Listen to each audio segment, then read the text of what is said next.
Hello, it's Stuart Crawford again with another podcast.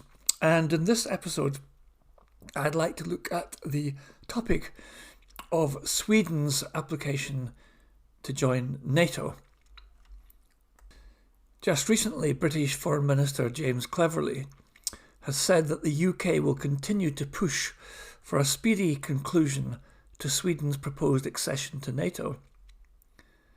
Sweden applied to join NATO in the wake of Russia's invasion of Ukraine last year, but ratification of its membership has been held up by Turkey and Hungary.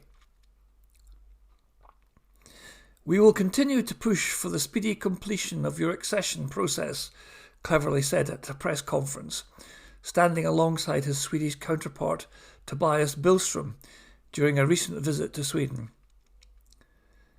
Cleverly had insisted Sweden joining the alliance must happen as soon as possible, and it would make us all safer, before he travelled to Gotland, a strategically important island just 200 miles north of Kaliningrad, which is home to Russia's Baltic Fleet.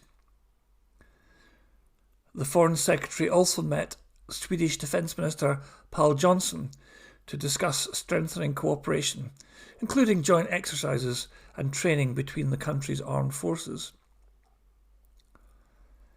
Sweden and Finland had applied to join NATO together, and Finland became the 31st member of the military alliance in April, after the Turkish parliament ratified its request. NATO wants to bring Sweden also into the fold by the time the leaders of member nations meet for a summit in Lithuania in July. However, continued objections from Turkey have slowed down the process for Swedish membership. Turkey's government claims that Sweden has been lenient towards groups it says pose a security threat, including militant Kurdish groups and others linked to a 2016 coup attempt.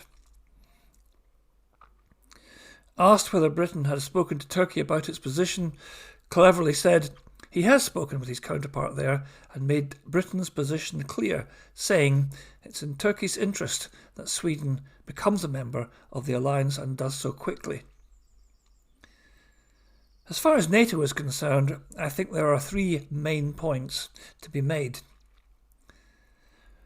The first is that Sweden's accession to NATO, which will, I think, almost definitely happen at some point despite Turkey's reluctance, will signify yet another blow to Vladimir Putin of Russia's prestige and his reported desire to prevent NATO expansion, which might have been the real reason for his invasion of Ukraine in the first place, of course.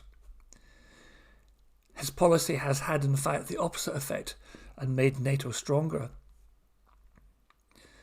The second is that Sweden has significant and modern armed forces. A navy of nearly 400 ships of all sorts and sizes, including 4 submarines and a number of minesweepers and patrol boats.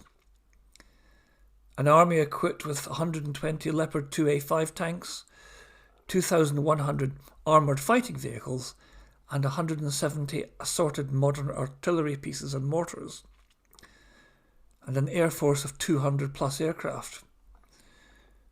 This will be an important addition to NATO's strength. And the third, and perhaps the most important, is that when Sweden finally joins NATO, it will mean that the Baltic Sea will be totally surrounded by alliance member countries, with the exception of the limited Russian access at St Petersburg and Kaliningrad. In effect, it will turn the Baltic Sea into a NATO lake.